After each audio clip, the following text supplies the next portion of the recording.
حدیث نمبر 1، حضور اکرم صلی اللہ علیہ وآلہ وسلم کا ارشاد ہے، تمام اعمال کا دار و مدار نیت پر ہے، اور ہر عمل کا نتیجہ ہر انسان کو اس کی نیت کے مطابق ہی ملے گا۔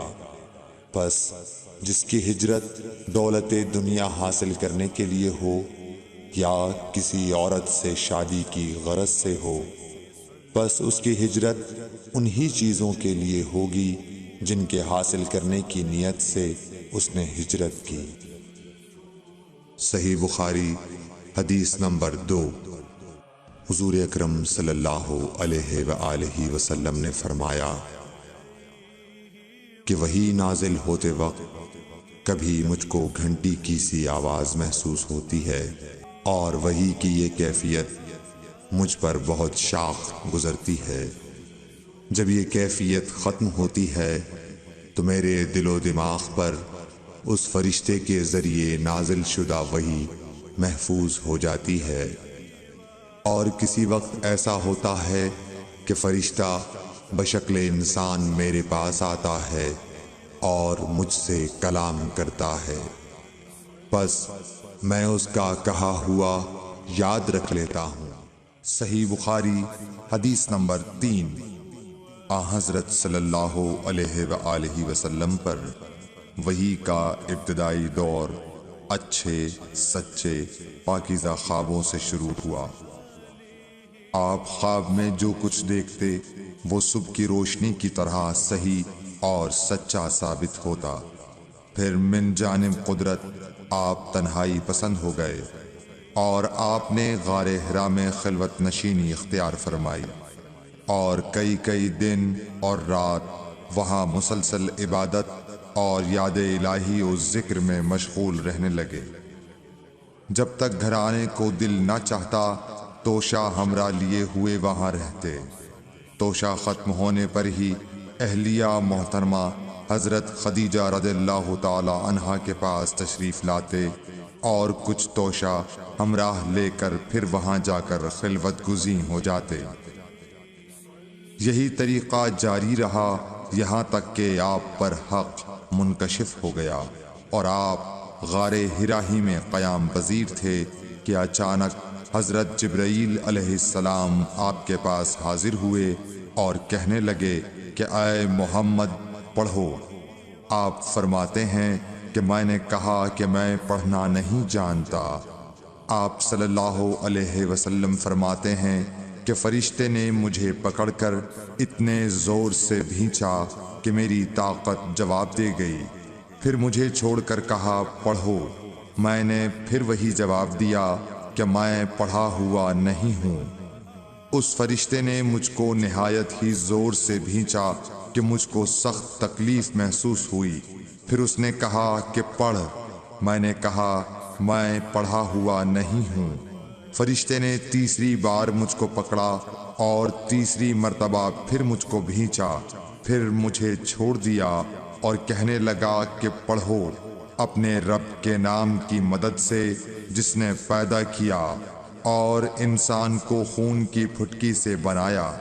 پڑھو اور آپ کا رب بہت ہی مہربانیاں کرنے والا ہے۔ بس یہی آیتیں آپ حضرت جبرائیل علیہ السلام سے سن کر اس حال میں غار حرا سے واپس ہوئے کہ آپ کا دل اس انوکھے واقعے سے کانپ رہا تھا۔ آپ حضرت خدیجہ کے ہاں تشریف لائے اور فرمایا کہ مجھے کمبل اوڑھا دو، مجھے کمبل اوڑھا دو۔ لوگوں نے آپ کو کمبل اوڑھا دیا۔ جب آپ کا ڈر جاتا رہا تو آپ نے اپنی زوجہ محترمہ حضرت خدیجہ رضی اللہ تعالی عنہا کو تفصیل کے ساتھ یہ واقعہ سنایا، اور فرمانے لگے کہ مجھ کو اب اپنی جان کا خوف ہو گیا ہے۔ آپ کی اہلیہ محترمہ حضرت خدیجہ رضی اللہ تعالی عنہا نے آپ کی ڈھارس بندھائی اور کہا کہ آپ کا خیال صحیح نہیں ہے۔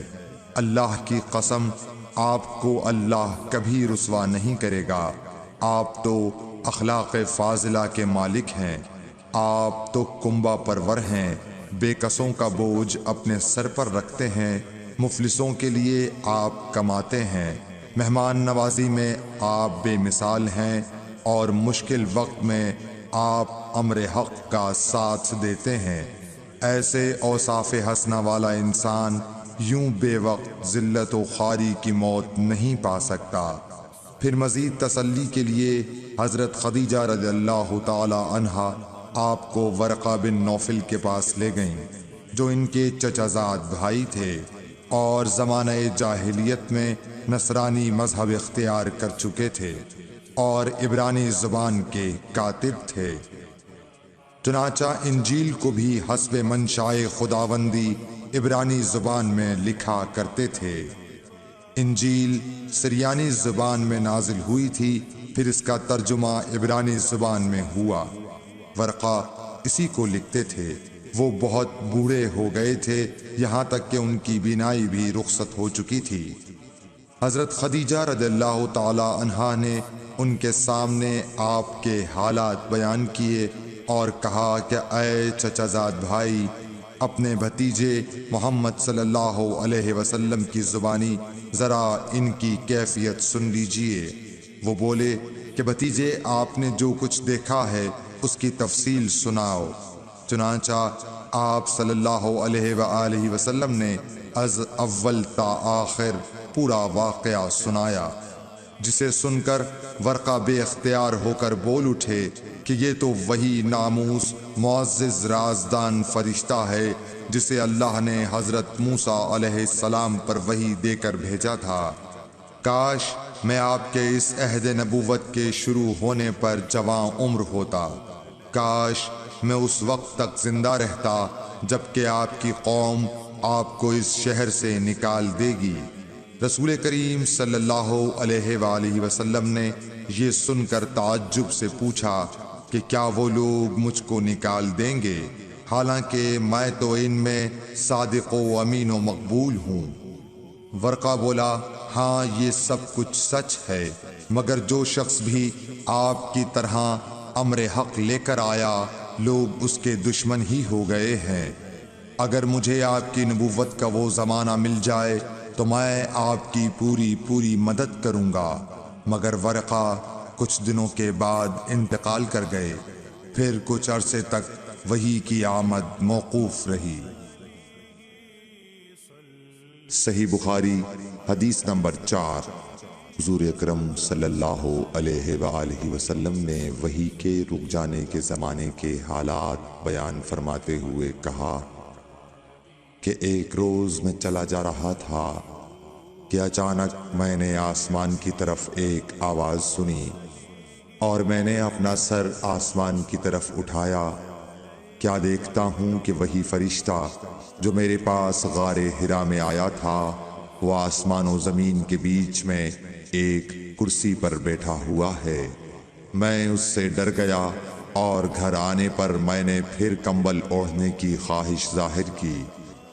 اس وقت اللہ پاک کی طرف سے یہ آیات نازل ہوئیں، اے لحاف اوڑھ کر لیٹنے والے، اٹھ کھڑا ہو اور لوگوں کو عذاب الہی سے ڈرا، اور اپنے رب کی بڑائی بیان کر، اور اپنے کپڑوں کو پاک صاف رکھ اور گندگی سے دور رہ۔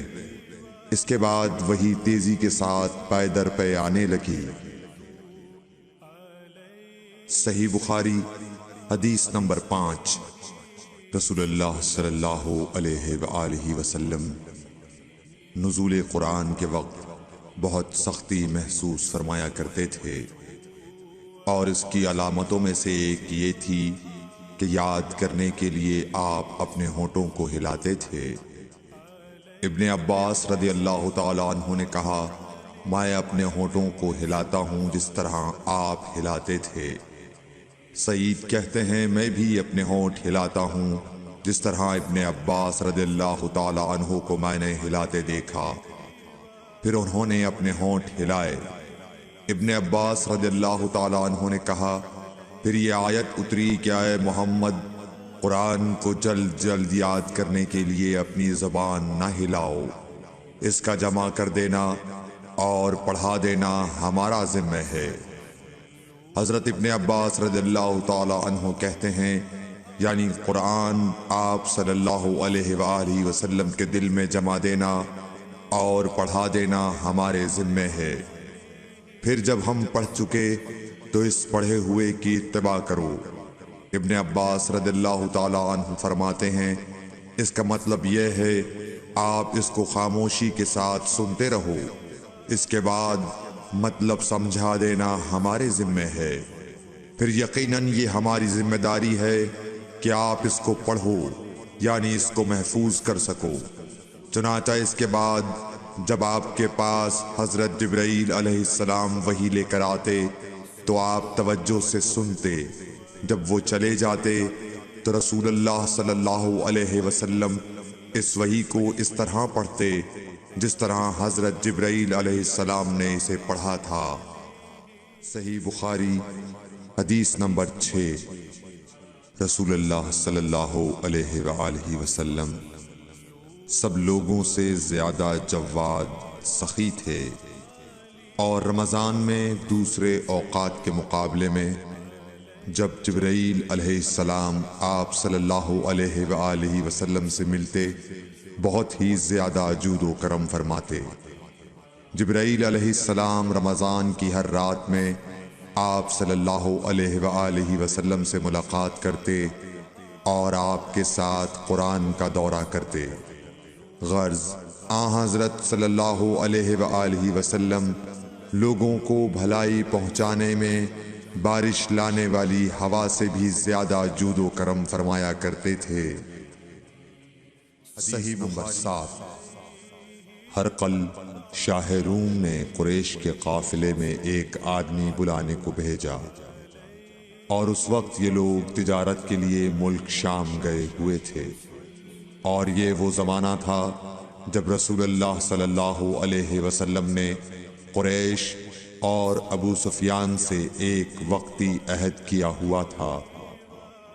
جب ابو سفیان اور دوسرے لوگ ہرقل کے پاس ایلیا پہنچے جہاں ہرقل نے دربار طلب کیا تھا، اس کے گرد روم کے بڑے بڑے لوگ، علماء، وزراء و امراء بیٹھے ہوئے تھے۔ ہرقل نے ان کو اور اپنے ترجمان کو بلوایا، پھر ان سے پوچھا کہ تم میں سے کون شخص مدعی رسالت کا زیادہ قریبی عزیز ہے؟ ابو سفیان کہتے ہیں کہ میں بول اٹھا کہ میں اس کا سب سے زیادہ قریبی رشتہ دار ہوں۔ یہ سن کر ہرقل نے حکم دیا کہ اس ابو سفیان کو میرے قریب لا کر بٹھاؤ اور اس کے ساتھیوں کو اس کی پیٹھ کے پیچھے بٹھا دو۔ پھر اپنے ترجمان سے کہا کہ ان لوگوں سے کہہ دو کہ میں ابو سفیان سے اس شخص یعنی محمد صلی اللہ علیہ وسلم کے حالات پوچھتا ہوں، اگر یہ مجھ سے کسی بات میں جھوٹ بول دے تو تم اس کا جھوٹ ظاہر کر دینا۔ ابو سفیان کا قول ہے کہ خدا کی قسم اگر مجھے یہ غیرت نہ آتی کہ یہ لوگ مجھ کو جھٹلائیں گے تو میں آپ صلی اللہ علیہ وسلم کی نسبت ضرور غلط گوئی سے کام لیتا۔ خیر، پہلی بات جو ہرقل نے مجھ سے پوچھی وہ یہ کہ اس شخص کا خاندان تم لوگوں میں کیسا ہے؟ میں نے کہا وہ تو بڑے اونچے عالی نسب والے ہیں۔ کہنے لگا اس سے پہلے بھی کسی نے تم لوگوں میں ایسی بات کہی تھی؟ میں نے کہا نہیں۔ کہنے لگا اچھا اس کے بڑوں میں کوئی بادشاہ ہوا ہے؟ میں نے کہا نہیں۔ پھر اس نے کہا بڑے لوگوں نے اس کی پیروی اختیار کی ہے یا کمزوروں نے؟ میں نے کہا نہیں، کمزوروں نے۔ پھر کہنے لگا اس کے تابعدار روز بڑھتے جاتے ہیں یا کوئی ساتھی پھر بھی جاتا ہے؟ میں نے کہا نہیں۔ کہنے لگا کیا اپنے اس دعوی نبوت سے پہلے کبھی کسی بھی موقع پر اس نے جھوٹ بولا ہے؟ میں نے کہا نہیں، اور اب ہماری اس سے صلح کی ایک مقررہ مدت ٹھہری ہوئی ہے، معلوم نہیں وہ اس میں کیا کرنے والا ہے۔ ابو سفیان کہتے ہیں میں اس بات کے سوا اور کوئی جھوٹ اس گفتگو میں شامل نہ کر سکا۔ ہرقل نے کہا کیا تمہاری اس سے کبھی لڑائی بھی ہوئی ہے؟ ہم نے کہا کہ ہاں۔ بولا پھر تمہاری اور اس کی جنگ کا کیا حال ہوتا ہے؟ میں نے کہا لڑائی ڈول کی طرح ہے، کبھی وہ ہم سے میدان جنگ جیت لیتے ہیں اور کبھی ہم ان سے جیت لیتے ہیں۔ ہرقل نے پوچھا، وہ تمہیں کس بات کا حکم دیتا ہے؟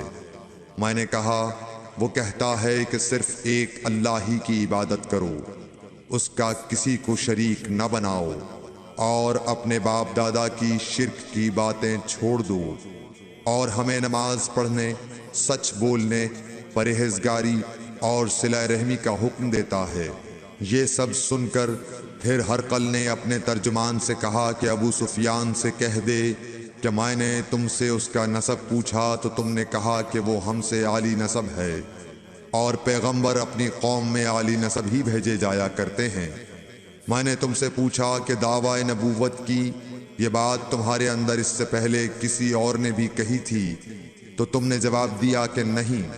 تب میں نے اپنے دل میں کہا کہ اگر یہ بات اس سے پہلے کسی اور نے کہی ہوتی تو میں سمجھتا کہ اس شخص نے بھی اسی بات کی تقلید کی ہے جو پہلے کہی جا چکی ہے۔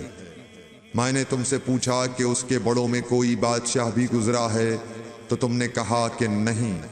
تو میں نے دل میں کہا کہ ان کے بزرگوں میں سے کوئی بادشاہ ہوا ہوگا تو کہہ دوں گا کہ وہ شخص اس بہانے اپنے آباء و اجداد کی بادشاہت اور ان کا ملک دوبارہ حاصل کرنا چاہتا ہے۔ اور میں نے تم سے پوچھا کہ اس بات کے کہنے یعنی پیغمبری کا دعویٰ کرنے سے پہلے تم نے کبھی اس کو دروغ گوئی کا الزام لگایا ہے؟ تم نے کہا کہ نہیں۔ تو میں نے سمجھ لیا کہ جو شخص آدمیوں کے ساتھ دروغ گوئی سے بچے وہ اللہ کے بارے میں کیسے جھوٹی بات کہہ سکتا ہے۔ اور میں نے تم سے پوچھا کہ بڑے لوگ اس کے پیرو ہوتے ہیں یا کمزور آدمی؟ تم نے کہا کمزوروں نے اس کی اتباع کی ہے۔ تو دراصل یہی لوگ پیغمبروں کے متبعین ہوتے ہیں۔ اور میں نے تم سے پوچھا کہ اس کے ساتھی بڑھ رہے ہیں یا کم ہو رہے ہیں؟ تم نے کہا کہ وہ بڑھ رہے ہیں، اور ایمان کی کیفیت یہی ہوتی ہے حتیٰ کہ وہ کامل ہو جاتا ہے۔ اور میں نے تم سے پوچھا کہ آیا کوئی شخص اس کے دین سے ناخوش ہو کر مرتد بھی ہو جاتا ہے؟ تم نے کہا نہیں۔ تو ایمان کی خاصیت بھی یہی ہے، جن کے دلوں میں اس کی مسرت رچ بس جائے وہ اس سے لوٹا نہیں کرتے۔ اور میں نے تم سے پوچھا کہ آیا وہ کبھی عہد شکنی کرتے ہیں؟ تم نے کہا نہیں۔ پیغمبروں کا یہی حال ہوتا ہے، وہ عہد کی خلاف ورزی نہیں کرتے۔ اور میں نے تم سے کہا کہ وہ تم سے کس چیز کے لیے کہتے ہیں؟ تم نے کہا کہ وہ ہمیں حکم دیتے ہیں کہ اللہ کی عبادت کرو، اس کے ساتھ کسی کو شریک نہ ٹھہراؤ، اور تمہیں بتوں کی پرستش سے روکتے ہیں، سچ بولنے اور پرہیزگاری کا حکم دیتے ہیں۔ لہٰذا اگر یہ باتیں جو تم کہہ رہے ہو سچ ہیں تو ان قریب وہ اس جگہ کا مالک ہو جائے گا کہ جہاں میرے یہ دونوں پاؤں ہیں۔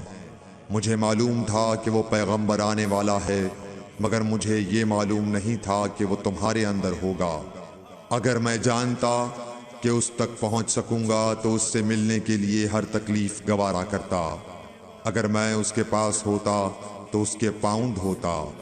ہرقل نے رسول اللہ صلی اللہ علیہ وسلم کا وہ خط منگایا جو آپ نے وحیہ کلبی رضی اللہ تعالیٰ عنہ کے ذریعے حاکم بصرہ کے پاس بھیجا تھا، اور اس نے وہ ہرقل کے پاس بھیج دیا تھا۔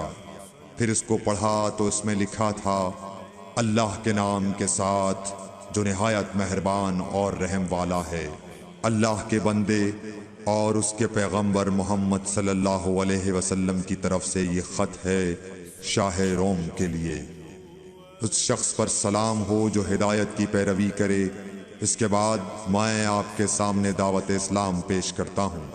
اگر آپ اسلام لے آئیں گے تو دین و دنیا میں سلامتی نصیب ہوگی، اللہ آپ کو دوہرا ثواب دے گا، اور اگر آپ میری دعوت سے روگردانی کریں گے تو آپ کی رعایا کا گناہ بھی آپ ہی پر ہوگا۔ اور اے اہل کتاب، ایک ایسی بات پر آ جاؤ جو ہمارے اور تمہارے درمیان یکساں ہے، وہ یہ کہ ہم اللہ کے سوا کسی کی عبادت نہ کریں اور کسی کو اس کا شریک نہ ٹھہرائیں، اور نہ ہم میں سے کوئی کسی کو خدا کے سوا اپنا رب بنائے۔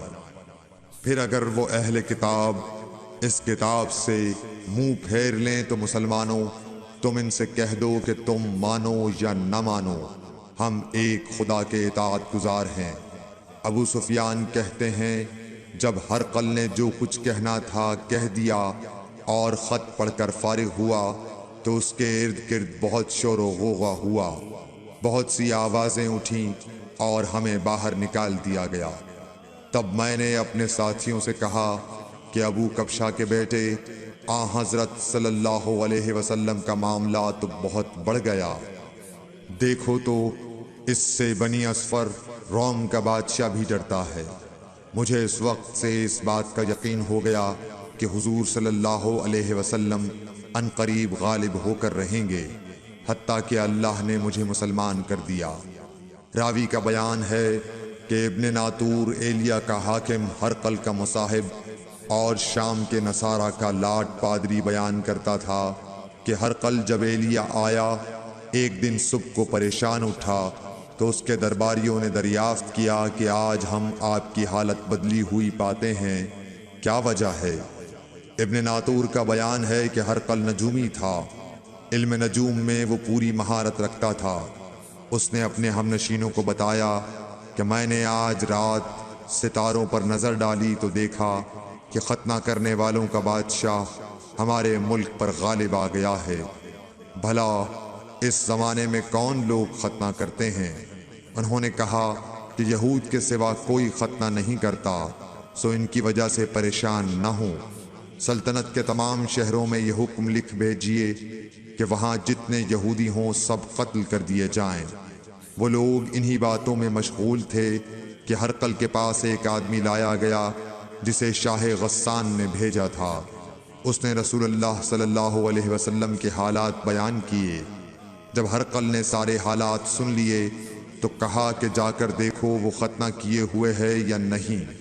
انہوں نے اسے دیکھا تو بتلایا کہ وہ ختنہ کیا ہوا ہے۔ ہرقل نے جب اس شخص سے عرب کے بارے میں پوچھا تو اس نے بتلایا کہ وہ ختنہ کرتے ہیں۔ تب ہرقل نے کہا کہ یہی محمد صلی اللہ علیہ وسلم اس امت کے بادشاہ ہیں جو پیدا ہو چکے ہیں۔ پھر اس نے اپنے ایک دوست کو رومیہ خط لکھا اور وہ بھی علم نجوم میں ہرقل کی طرح ماہر تھا۔ پھر وہاں سے ہرقل حمص چلا گیا۔ ابھی حمص سے نکلا نہیں تھا کہ اس کے دوست کا خط اس کے جواب میں آ گیا۔ اس کی رائے بھی حضور صلی اللہ علیہ وسلم کے ظہور کے بارے میں ہرقل کے موافق تھی کہ محمد صلی اللہ علیہ وسلم واقعی پیغمبر ہیں۔ اس کے بعد ہرقل نے روم کے بڑے آدمیوں کو اپنے حمص کے محل میں طلب کیا اور اس کے حکم سے محل کے دروازے بند کر لیے گئے۔ پھر وہ اپنے خاص محل سے باہر آیا اور کہا، اے روم والو، کیا ہدایت اور کامیابی میں کچھ حصہ تمہارے لیے بھی ہے؟ اگر تم اپنی سلطنت کی بقا چاہتے ہو تو پھر اس نبی صلی اللہ علیہ وسلم کی بیعت کر لو اور مسلمان ہو جاؤ۔ یہ سننا تھا کہ پھر لوگ وحشی گدھوں کی طرح دروازوں کی طرف دوڑے، مگر انہیں بند پایا۔ آخر جب ہرقل نے اس بات سے ان کی یہ نفرت دیکھی اور ان کے ایمان لانے سے مایوس ہو گیا تو کہنے لگا کہ ان لوگوں کو میرے پاس لاؤ۔ جب وہ دوبارہ آئے تو اس نے کہا، میں نے جو بات کہی تھی اس سے تمہاری دینی پختگی کی آزمائش مقصود تھی، سو وہ میں نے دیکھ لی۔ تب یہ بات سن کر وہ سب کے سب اس کے سامنے سجدے میں گر پڑے اور اس سے خوش ہو گئے۔ بالآخر ہرقل کی آخری حالت یہی رہی۔ صحیح بخاری حدیث نمبر 8۔ رسول اللہ صلی اللہ علیہ وسلم نے فرمایا، اسلام کی بنیاد 5 چیزوں پر قائم کی گئی ہے۔ اول، گواہی دینا کہ اللہ کے سوا کوئی معبود نہیں اور بے شک حضرت محمد صلی اللہ علیہ وسلم اللہ کے سچے رسول ہیں، اور نماز قائم کرنا اور زکوٰۃ ادا کرنا اور حج کرنا اور رمضان کے روزے رکھنا۔ صحیح بخاری حدیث نمبر 9۔ نبی کریم صلی اللہ علیہ وآلہ وسلم نے فرمایا کہ ایمان کی 60 سے کچھ اوپر شاخیں ہیں۔ اور حیا شرم بھی ایمان کی ایک شاخ ہے۔ صحیح بخاری حدیث نمبر 10۔ حضرت محمد مصطفیٰ صلی اللہ علیہ وآلہ وسلم نے فرمایا، مسلمان وہ ہے جس کی زبان اور ہاتھ سے مسلمان بچے رہیں، اور مہاجر وہ ہے جو ان کاموں کو چھوڑ دے جن سے اللہ نے منع فرمایا۔ حدیث نمبر 11۔ لوگوں نے پوچھا، یا رسول اللہ، کون سا اسلام افضل ہے؟ تو نبی صلی اللہ علیہ وسلم نے فرمایا، وہ جس کے ماننے والے مسلمانوں کی زبان اور ہاتھ سے سارے مسلمان سلامتی میں رہیں۔ صحیح بخاری حدیث نمبر 12۔ ایک دن ایک آدمی نے حضرت صلی اللہ علیہ وسلم سے پوچھا کہ کون سا اسلام بہتر ہے؟ فرمایا، یہ کہ تم کھانا کھلاؤ اور جس کو پہچانو اس کو بھی اور جس کو نہ پہچانو اس کو بھی، الغرض سب کو سلام کرو۔ صحیح بخاری حدیث نمبر 13۔ حضور اکرم صلی اللہ علیہ وآلہ وسلم نے فرمایا، تم میں سے کوئی شخص ایماندار نہ ہوگا جب تک اپنے بھائی کے لیے وہ نہ چاہے جو اپنے نفس کے لیے چاہتا ہے۔ صحیح بخاری حدیث نمبر 14۔ رسول کریم صلی اللہ علیہ وسلم نے فرمایا، قسم ہے اس ذات کی جس کے ہاتھ میں میری جان ہے، تم میں سے کوئی بھی ایماندار نہ ہوگا جب تک میں اس کے والد اور اولاد سے بھی زیادہ اس کا محبوب نہ بن جاؤں۔ صحیح بخاری حدیث نمبر 15۔ حضرت صلی اللہ علیہ وسلم نے فرمایا، تم میں سے کوئی شخص ایماندار نہ ہوگا جب تک اس کے والد اور اس کی اولاد اور تمام لوگوں سے زیادہ اس کے دل میں میری محبت نہ ہو جائے۔ صحیح بخاری حدیث نمبر 16۔ نبی کریم صلی اللہ علیہ وآلہ وسلم نے فرمایا، 3 خصلتیں ایسی ہیں کہ جس میں یہ پیدا ہو جائیں اس نے ایمان کی مٹھاس کو پا لیا۔ اول یہ کہ اللہ اور اس کا رسول اس کے نزدیک سب سے زیادہ محبوب بن جائیں۔ دوسرے یہ کہ وہ کسی انسان سے محض اللہ کی رضا کے لیے محبت رکھے۔ تیسرے یہ کہ وہ کفر میں واپس لوٹنے کو ایسا برا جانے جیسا کہ آگ میں ڈالے جانے کو برا جانتا ہے۔ صحیح بخاری حدیث نمبر 17۔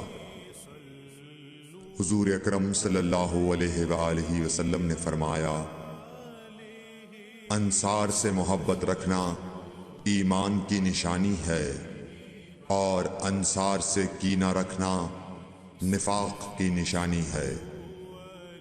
صحیح بخاری حدیث نمبر 18۔ رسول اللہ صلی اللہ علیہ وسلم نے اس وقت جب آپ کے گرد صحابہ کی ایک جماعت بیٹھی ہوئی تھی فرمایا کہ مجھ سے بیعت کرو اس بات پر کہ اللہ کے ساتھ کسی کو شریک نہ کرو گے، چوری نہ کرو گے، زنا نہ کرو گے، اپنی اولاد کو قتل نہ کرو گے، اور ناعمدن کسی پر کوئی ناحق بہتان باندھو گے، اور کسی بھی اچھی بات میں اللہ کی نافرمانی نہ کرو گے۔ جو کوئی تم میں اس عہد کو پورا کرے گا تو اس کا ثواب اللہ کے ذمے ہے، اور جو کوئی ان بری باتوں میں سے کسی کا ارتکاب کرے اور اسے دنیا میں اسلامی قانون کے تحت سزا دے دی گئی تو یہ سزا اس کے گناہوں کے لیے بدلہ ہو جائے گی، اور جو کوئی ان میں سے کسی بات میں مبتلا ہو گیا اور اللہ نے اس کے گناہ کو چھپا لیا تو پھر اس کا معاملہ اللہ کے حوالے ہے، اگر چاہے معاف کرے اور اگر چاہے سزا دے دے۔ عبادہ کہتے ہیں کہ پھر ہم سب نے ان سب باتوں پر آپ صلی اللہ علیہ وسلم سے بیعت کر لی۔ صحیح بخاری حدیث نمبر 19۔ رسول اللہ صلی اللہ علیہ وسلم نے فرمایا، وہ وقت قریب ہے جب مسلمان کا سب سے عمدہ مال اس کی بکریاں ہوں گی، جن کے پیچھے وہ پہاڑوں کی چوٹیوں اور برساتی وادیوں میں اپنے دین کو بچانے کے لیے بھاگ جائے گا۔ صحیح بخاری حدیث نمبر 20۔ رسول اللہ صلی اللہ علیہ وسلم کسی کام کا حکم دیتے تو وہ ایسا ہی کام ہوتا جس کے کرنے کی لوگوں میں طاقت ہوتی۔ اس پر صحابہ کرام نے عرض کیا کہ یا رسول اللہ، ہم لوگ تو آپ جیسے نہیں ہیں، آپ تو معصوم ہیں اور آپ کی اللہ پاک نے اگلی پچھلی سب لغزشیں معاف فرماتی ہیں، اس لیے ہمیں اپنے سے کچھ زیادہ عبادت کرنے کا حکم فرمائیے۔ یہ سن کر آپ ناراض ہوئے، حتیٰ کہ خفگی آپ کے چہرہ مبارک سے ظاہر ہونے لگی۔ پھر فرمایا کہ بے شک میں تم سب سے زیادہ اللہ سے ڈرتا ہوں اور تم سب سے زیادہ اسے جانتا ہوں، پس تم مجھ سے بڑھ کر عبادت نہیں کر سکتے۔ صحیح بخاری حدیث نمبر 21۔ حضور اکرم صلی اللہ علیہ وآلہ وسلم نے ارشاد فرمایا، جس شخص میں یہ 3 باتیں ہوں گی وہ ایمان کا مزہ پالے گا۔ ایک یہ کہ وہ شخص جسے اللہ اور اس کا رسول ان کے ماں سوا سے زیادہ عزیز ہوں، اور دوسرے یہ کہ جو کسی بندے سے محض اللہ ہی کے لیے محبت کرے، اور تیسری بات یہ کہ جسے اللہ نے کفر سے نجات دی ہو، پھر دوبارہ کفر اختیار کرنے کو وہ ایسا برا سمجھے جیسا آگ میں گر جانے کو برا جانتا ہے۔ صحیح بخاری حدیث نمبر 22۔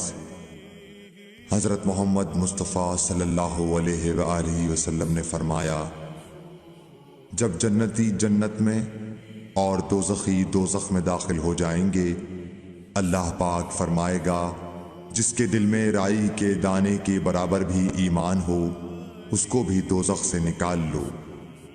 تب ایسے لوگ دوزخ سے نکال لیے جائیں گے اور وہ جل کر کوئلے کی طرح سیاہ ہو چکے ہوں گے، پھر زندگی کی نہر میں یا بارش کے پانی میں ڈالے جائیں گے۔ اس وقت وہ دانے کی طرح اگائیں گے جس طرح ندی کے کنارے دانے اگاتے ہیں۔ کیا تم نے نہیں دیکھا کہ دانہ زردی مائل پیچ در پیچ نکلتا ہے؟ صحیح بخاری حدیث نمبر 23۔ حضور اکرم صلی اللہ علیہ وآلہ وسلم نے فرمایا، میں ایک وقت سو رہا تھا، میں نے خواب میں دیکھا کہ لوگ میرے سامنے پیش کیے جا رہے ہیں اور وہ کرتے پہنے ہوئے ہیں، کسی کا کرتا سینے تک ہے اور کسی کا اس سے نیچا ہے۔ پھر میرے سامنے عمر بن خطاب لائے گئے، ان کے بدن پر جو کرتا تھا اسے وہ گھسیٹ رہے تھے، یعنی ان کا کرتا زمین تک نیچا تھا۔ صحابہ رضی اللہ تعالی عنہ نے پوچھا کہ یا رسول اللہ، اس کی کیا تعبیر ہے؟ آپ نے فرمایا کہ اس سے دین مراد ہے۔ صحیح بخاری حدیث نمبر 24۔ ایک مرتبہ رسول کریم صلی اللہ علیہ وسلم ایک انصاری شخص کے پاس سے گزرے، اس حال میں کہ وہ اپنے ایک بھائی سے کہہ رہے تھے کہ تم اتنی شرم کیوں کرتے ہو؟ آپ نے اس انصاری سے فرمایا کہ اس کو اس کے حال پر رہنے دو، کیونکہ حیا بھی ایمان ہی کا ایک حصہ ہے۔ صحیح بخاری حدیث نمبر 25۔ رسول اللہ صلی اللہ علیہ وسلم نے فرمایا، مجھے اللہ کی طرف سے حکم دیا گیا ہے کہ لوگوں سے جنگ کروں اس وقت تک کہ وہ اس بات کا اقرار کر لیں کہ اللہ کے سوا کوئی معبود نہیں ہے، اور یہ کہ محمد صلی اللہ علیہ وسلم اللہ کے سچے رسول ہیں، اور نماز ادا کرنے لگیں اور زکوٰۃ دیں، جس وقت وہ یہ کرنے لگیں گے تو مجھ سے اپنے جان و مال کو محفوظ کر لیں گے سوائے اسلام کے حق کے۔ رہا ان کے دل کا حال تو ان کا حساب اللہ کے ذمے ہے۔ صحیح بخاری حدیث نمبر 26۔ رسول اللہ صلی اللہ علیہ وسلم سے دریافت کیا گیا کہ کون سا عمل سب سے افضل ہے؟ فرمایا اللہ اور اس کے رسول پر ایمان لانا۔ کہا گیا اس کے بعد کون سا؟ آپ نے فرمایا کہ اللہ کی راہ میں جہاد کرنا۔ کہا گیا پھر کیا ہے؟ آپ نے فرمایا حج مبرور۔ صحیح بخاری حدیث نمبر 27۔ رسول اللہ صلی اللہ علیہ وسلم نے چند لوگوں کو کچھ عطیہ دیا اور سعد وہاں موجود تھے۔ وہ کہتے ہیں کہ رسول اللہ صلی اللہ علیہ وسلم نے ان میں سے ایک شخص کو کچھ نہ دیا، حالانکہ وہ ان میں مجھے سب سے زیادہ پسند تھا۔ میں نے کہا حضور آپ نے فلاں کو کچھ نہ دیا، میں اسے مومن گمان کرتا ہوں۔ آپ نے فرمایا مومن یا مسلمان؟ میں تھوڑی دیر چپ رہ کر پھر پہلی بات دہرانے لگا۔ حضور صلی اللہ علیہ وسلم نے بھی دوبارہ وہی جواب دیا۔ پھر آپ نے فرمایا کہ اے سعد، باوجود یہ کہ ایک شخص مجھے زیادہ عزیز ہے، پھر بھی میں اسے نظر انداز کر کے کسی اور دوسرے کو اس خوف کی وجہ سے یہ مال دیتا ہوں کہ وہ اپنی کمزوری کی وجہ سے اسلام سے پھر جائے اور اللہ اسے آگ میں اوندھا ڈال دے۔ صحیح بخاری حدیث نمبر 28۔ ایک آدمی نے رسول اللہ صلی اللہ علیہ وسلم سے پوچھا کون سا اسلام بہتر ہے؟ آپ صلی اللہ علیہ وسلم نے فرمایا کہ تو کھانا کھلائے اور ہر شخص کو سلام کرے، خواہ اس کو تو جانتا ہو یا نہ جانتا ہو۔ صحیح بخاری حدیث نمبر 29۔ حضرت صلی اللہ علیہ وسلم نے فرمایا مجھے دوزخ دکھلائی گئی تو اس میں زیادہ تر عورتیں تھیں جو کفر کرتی ہیں۔ کہا گیا حضور کیا وہ اللہ کے ساتھ کفر کرتی ہیں؟ آپ صلی اللہ علیہ وسلم نے فرمایا کہ خاوند کی ناشکری کرتی ہیں اور احسان کی ناشکری کرتی ہیں۔ اگر تم عمر بھر ان میں سے کسی کے ساتھ احسان کرتے رہو، پھر تمہاری طرف سے کبھی کوئی ان کے خیال میں ناگواری کی بات ہو جائے تو فوراً کہہ اٹھے گی کہ میں نے کبھی بھی تجھ سے کوئی بھلائی نہیں دیکھی۔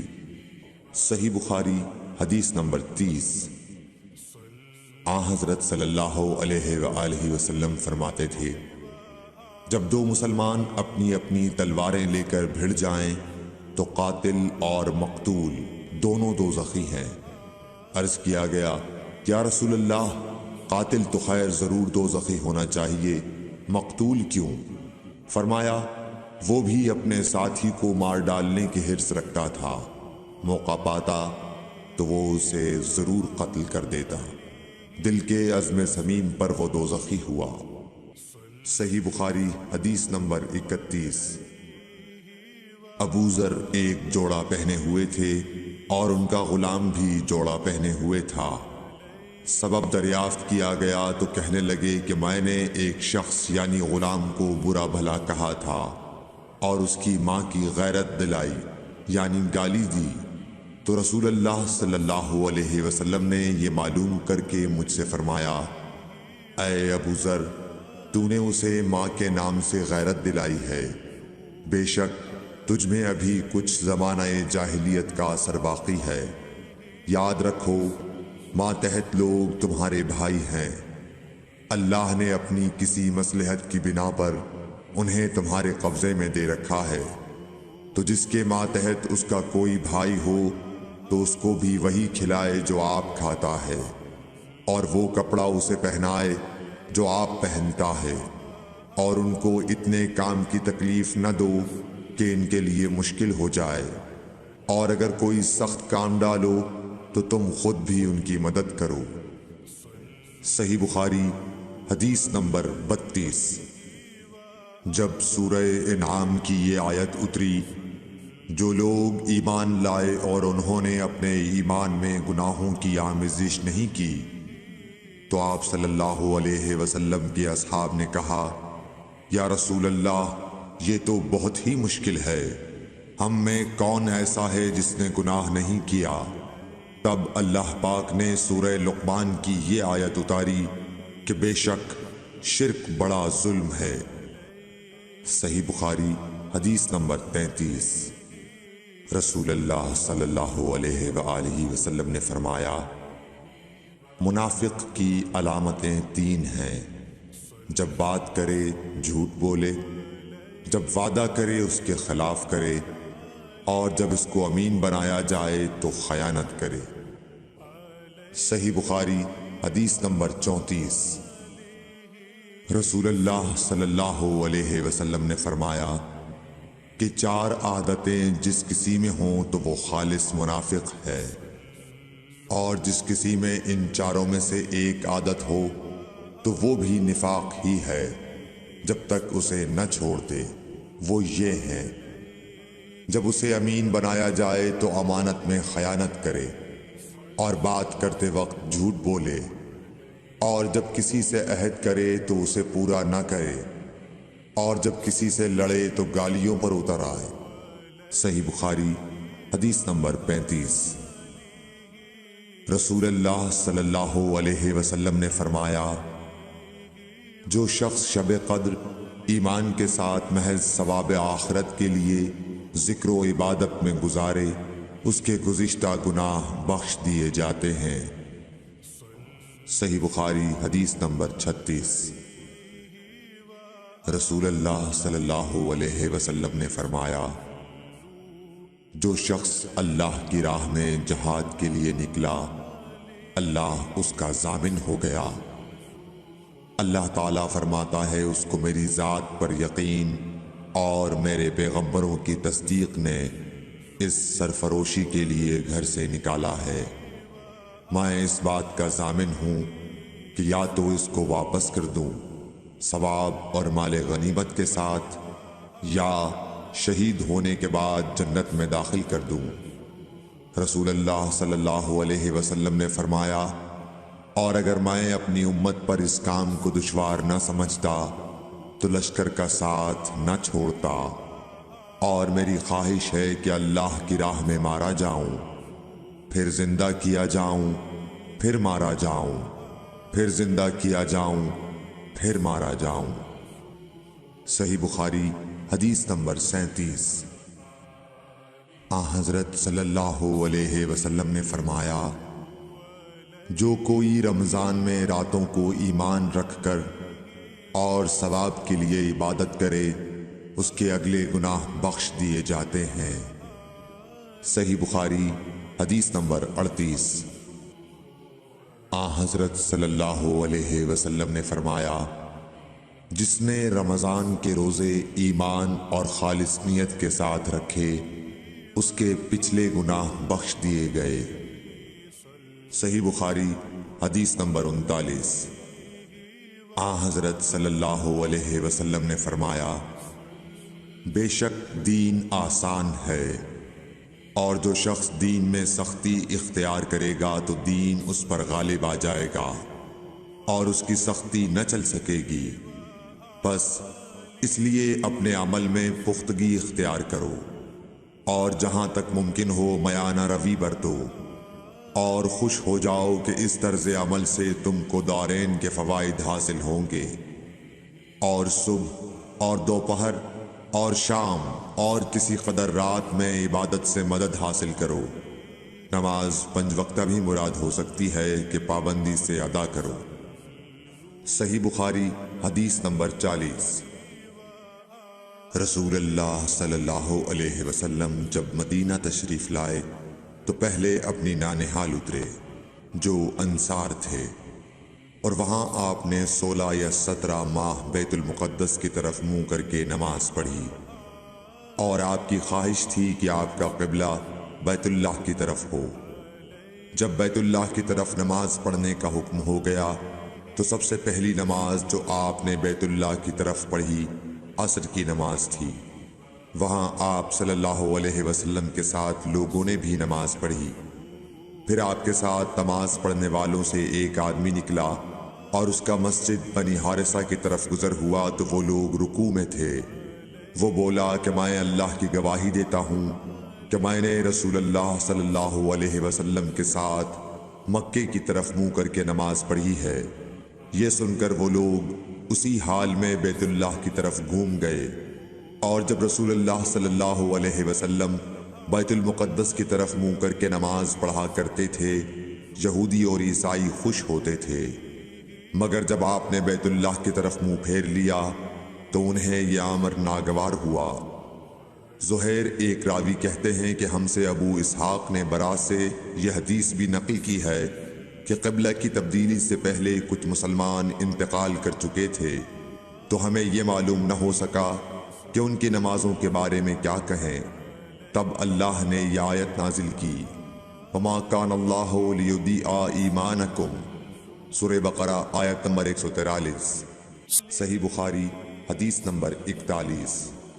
حضور اکرم صلی اللہ علیہ وآلہ وسلم نے ارشاد فرمایا کہ جب ایک بندہ مسلمان ہو جائے اور اس کا اسلام عمدہ ہو، یقین و خلوص کے ساتھ ہو، تو اللہ اس کے گناہ کو جو اس نے اس اسلام لانے سے پہلے کیا معاف فرما دیتا ہے، اور اب اس کے بعد کے لیے بدلہ شروع ہو جاتا ہے، یعنی ایک نیکی کے عوض 10 گناہ سے لے کر 700 گناہ تک ثواب، اور ایک برائی کا اسی برائی کے مطابق بدلہ دیا جاتا ہے، مگر یہ کہ اللہ تعالیٰ اس برائی سے بھی درگزر کرے اور اسے بھی معاف فرما دے، یہ بھی اس کے لیے آسان ہے۔ صحیح بخاری حدیث نمبر 42۔ رسول اللہ صلی اللہ علیہ وسلم نے فرمایا کہ تم میں سے کوئی شخص جب اپنے اسلام کو عمدہ بنا لے، یعنی نفاق اور ریا سے پاک کر لے، تو ہر نیک کام جو وہ کرتا ہے اس کے عوض 10 سے لے کر 700 گناہ تک نیکیاں لکھی جاتی ہیں، اور ہر برا کام جو کرتا ہے تو وہ اتنا ہی لکھا جاتا ہے جتنا کہ اس نے کیا ہے۔ صحیح بخاری حدیث نمبر 43۔ رسول اللہ صلی اللہ علیہ وسلم ایک دن حضرت عائشہ رضی اللہ تعالی عنہا کے پاس آئے۔ اس وقت ایک عورت حضرت عائشہ رضی اللہ تعالی عنہا کے پاس بیٹھی تھی۔ آپ صلی اللہ علیہ وسلم نے دریافت کیا، یہ کون ہے؟ عرض کیا، فلاں عورت، اور اس کی نماز کے اشتیاق اور پابندی کا ذکر کیا۔ آپ صلی اللہ علیہ وسلم نے فرمایا، ٹھہر جاؤ، سن لو کہ تم پر اتنا ہی عمل واجب ہے جتنے عمل کی تمہارے اندر طاقت ہے۔ اللہ کی قسم، ثواب دینے سے اللہ نہیں اکتاتا، مگر تم عمل کرتے کرتے اکتا جاؤ گے، اور اللہ کو دین کا وہی عمل زیادہ پسند ہے جس کی ہمیشہ پابندی کی جا سکے، اور انسان بغیر اکتائے اسے انجام دے۔ صحیح بخاری حدیث نمبر 44۔ رسول اللہ صلی اللہ علیہ وسلم نے فرمایا، جس شخص نے لا الہ الا اللہ کہہ لیا اور اس کے دل میں جو برابر بھی ایمان ہے، تو وہ ایک نہ ایک دن دوزخ سے ضرور نکلے گا، اور دوزخ سے وہ شخص بھی ضرور نکلے گا جس نے کلمہ پڑھا اور اس کے دل میں گیہوں کے دانے برابر خیر ہے، اور دوزخ سے وہ بھی نکلے گا جس نے کلمہ پڑھا اور اس کے دل میں ایک ذرہ برابر بھی خیر ہے۔ صحیح بخاری حدیث نمبر 45۔ ایک یہودی نے حضرت عمر بن خطاب رضی اللہ تعالیٰ عنہ سے کہا کہ اے امیر المومنین، تمہاری کتاب قرآن میں ایک آیت ہے جسے تم پڑھتے ہو، اگر وہ ہم یہودیوں پر نازل ہوتی تو ہم اس کے نزول کے دن کو یوم عید بنا لیتے۔ آپ نے پوچھا وہ کون سی آیت ہے؟ اس نے جواب دیا، سورہ مائدہ کی آیت کہ آج میں نے تمہارے دین کو مکمل کر دیا اور اپنی نعمت تم پر تمام کر دی اور تمہارے لیے دین اسلام پسند کیا۔ حضرت عمر رضی اللہ تعالی عنہ نے فرمایا کہ ہم اس دن اور اس مقام کو خوب جانتے ہیں جب یہ آیت رسول اللہ صلی اللہ علیہ وسلم پر نازل ہوئی، اس وقت آپ صلی اللہ علیہ وسلم عرفات میں جمعے کے دن کھڑے ہوئے تھے۔ صحیح بخاری حدیث نمبر 46۔ طلحہ بن عبید اللہ کہتے تھے کہ نجد والوں میں سے ایک شخص حضرت صلی اللہ علیہ وسلم کے پاس آیا، سر پریشان یعنی بال بکھرے ہوئے تھے۔ ہم اس کی آواز کی بن بناہٹ سنتے تھے اور ہم سمجھ نہیں پا رہے تھے کہ وہ کیا کہہ رہا ہے، یہاں تک کہ وہ نزدیک آن پہنچا جب معلوم ہوا کہ وہ اسلام کے بارے میں پوچھ رہا ہے۔ حضرت صلی اللہ علیہ وسلم نے فرمایا کہ اسلام دن رات میں 5 نمازیں پڑھنا ہے۔ اس نے کہا بس اس کے سوا تو اور کوئی نماز مجھ پر نہیں۔ آپ نے فرمایا نہیں مگر تو نفل پڑھے تو اور بات ہے۔ حضرت صلی اللہ علیہ وسلم نے فرمایا اور رمضان کے روزے رکھنا۔ اس نے کہا اور تو کوئی روزہ مجھ پر نہیں ہے۔ آپ نے فرمایا نہیں مگر تو نفل روزے رکھے تو اور بات ہے۔ طلحہ نے کہا اور حضرت صلی اللہ علیہ وسلم نے اس زکوٰۃ کا بیان کیا۔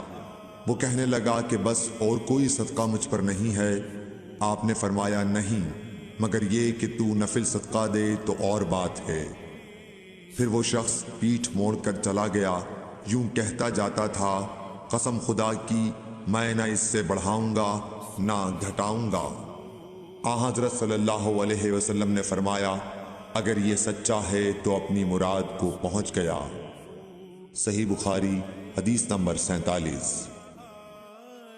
حضرت صلی اللہ علیہ وسلم نے فرمایا جو کوئی ایمان رکھ کر اور ثواب کی نیت سے کسی مسلمان کے جنازے کے ساتھ جائے اور نماز اور دفن سے فراغت ہونے تک اس کے ساتھ رہے تو وہ 2 قرات ثواب لے کر لوٹے گا۔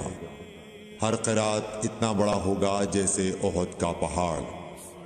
اور جو شخص جنازے پر نماز پڑھ کر دفن سے پہلے لوٹ جائے تو وہ 1 قرات ثواب لے کر لوٹے گا۔ صحیح بخاری حدیث نمبر 48۔ حضرت صلی اللہ علیہ وسلم نے فرمایا کہ مسلمان کو گالی دینے سے آدمی فاسق ہو جاتا ہے اور مسلمان سے لڑنا کفر ہے۔ صحیح بخاری حدیث نمبر 49۔ حضرت صلی اللہ علیہ وسلم اپنے حجرے سے نکلے، لوگوں کو شب قدر بتانا چاہتے تھے وہ کون سی رات ہے۔ اتنے میں 2 مسلمان آپس میں لڑ پڑے۔ آپ صلی اللہ علیہ وسلم نے فرمایا میں تو اس لیے باہر نکلا تھا کہ تم کو شب قدر بتلاؤں، اور فلاں فلاں آدمی لڑ پڑے تو وہ میرے دل سے اٹھا لی گئی، اور شاید اسی میں کچھ تمہاری بہتری ہو۔ تو اب ایسا کرو کہ شب قدر کو رمضان کی 27ویں، 29ویں اور 25ویں رات میں ڈھونڈا کرو۔ صحیح بخاری حدیث نمبر 50۔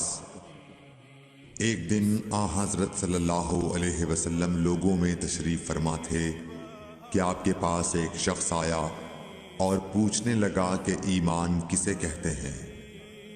آپ صلی اللہ علیہ وسلم نے فرمایا کہ ایمان یہ ہے کہ تم اللہ پاک کے وجود اور اس کی وحدانیت پر ایمان لاؤ، اور اس کے فرشتوں کے وجود پر، اور اس اللہ کی ملاقات کے برحق ہونے پر، اور اس کے رسولوں کے برحق ہونے پر، اور مرنے کے بعد دوبارہ اٹھنے پر ایمان لاؤ۔ پھر اس نے پوچھا کہ اسلام کیا ہے؟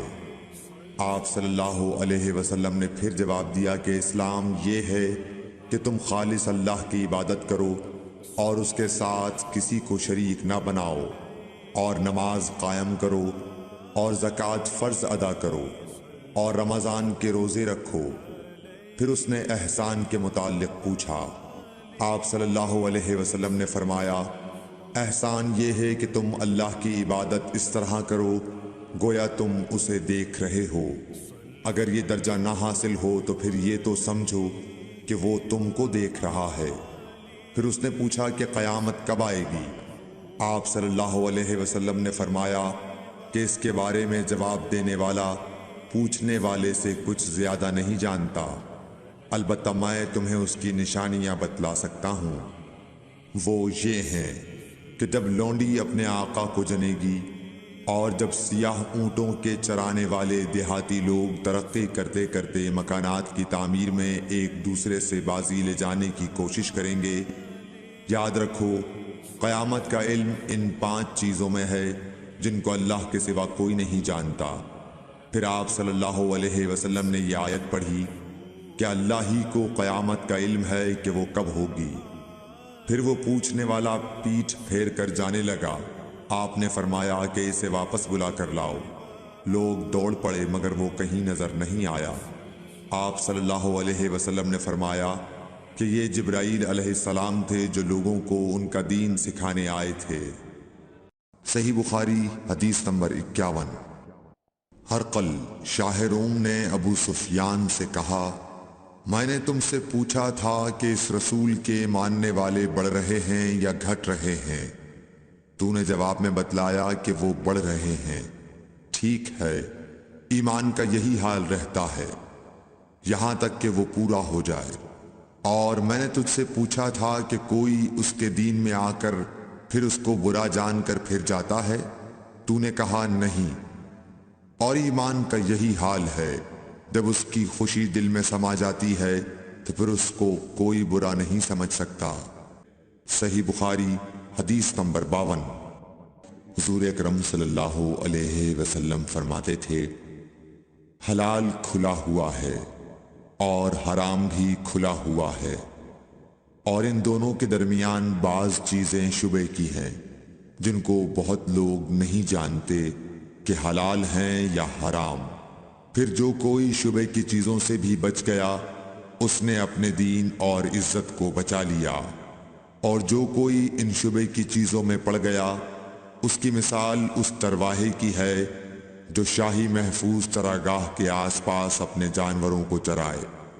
وہ قریب ہے کہ کبھی اس چراگاہ کے اندر گھس جائے اور شاہی مجرم قرار پائے۔ سن لو، ہر بادشاہ کی ایک چراگاہ ہوتی ہے، اللہ کی چراگاہ اس کی زمین پر حرام چیزیں ہیں، پس ان سے بچو۔ اور سن لو، بدن میں ایک گوشت کا ٹکڑا ہے، جب وہ درست ہوگا سارا بدن درست ہوگا، اور جہاں بگڑا سارا بدن بگڑ گیا۔ سن لو، وہ ٹکڑا آدمی کا دل ہے۔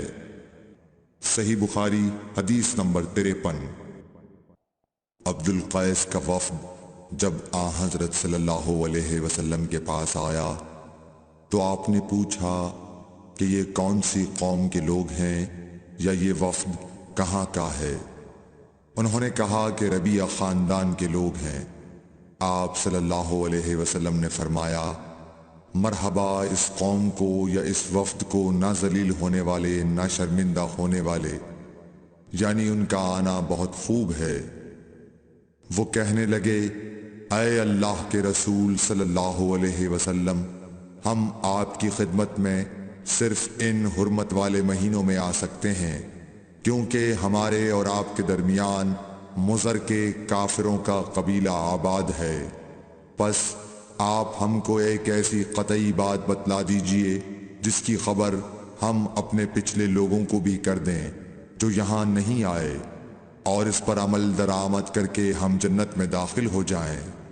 اور انہوں نے آپ سے اپنے برتنوں کے بارے میں بھی پوچھا۔ آپ صلی اللہ علیہ وسلم نے ان کو 4 باتوں کا حکم اور 4 قسم کے برتنوں کو استعمال میں لانے سے منع فرمایا۔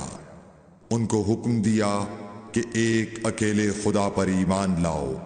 پھر آپ صلی اللہ علیہ وسلم نے پوچھا کہ جانتے ہو ایک اکیلے اللہ پر ایمان لانے کا مطلب کیا ہے؟